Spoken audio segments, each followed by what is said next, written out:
So you have spent a fair amount of time as a life coach. Yes. And yet there's a health component to what you do.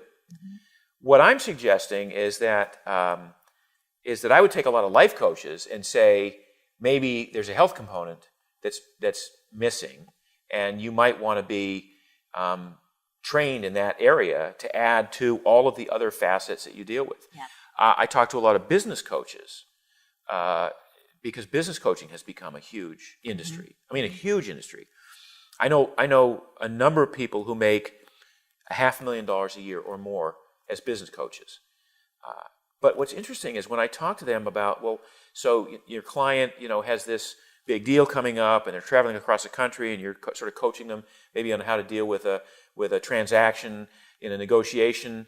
But what about their sleep? What about their energy levels? What about, are they fit enough to be in the right frame of mind for this? So it kind of blows my mind how business coaches so often lack the health component that is so critical to a high performance CEO that they're coaching. Yep.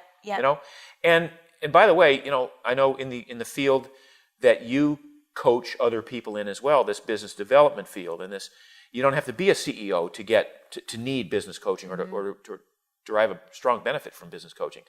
But to be able, as myself as a health coach, to be able to provide that added layer of support, like let's make sure you're healthy enough to pass your company on to your heirs. Right. Let's make sure that you don't have a heart attack and your company doesn't have key man insurance. There are a lot of different areas in which I think that the coaching field needs to be broader. It needs to be holistic. Yeah. And so when you say, well, a primal health coach isn't life coach, that's accurate, because we're not teaching those emotional components, those sort of deeper spiritual components that you would get in some of the life coaching opportunities.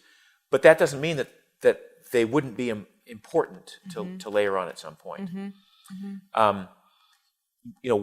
What can a life coach, what can a health coach say or not say? I mean, we can't involve ourselves in the medical aspect. Right. We can't really intervene between a client and a physician and a physician's instructions. We can take the information that we have on lifestyles, which are generally accepted among the ancestral community: how to sleep, sun exposure, how to shop appropriately for your family and yourself, how to eliminate certain types of foods that probably are causing you inflammatory issues.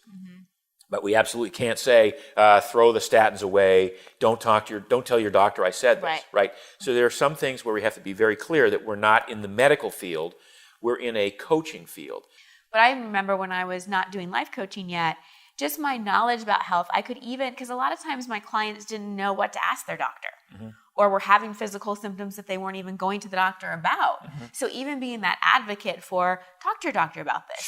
Go get your physical, like whatever it is, and being clear we're not the ones diagnosing, but we're helping people have human optimization and really living into their full potential and feeling really empowered, not just mentally, but physically as well. That's great.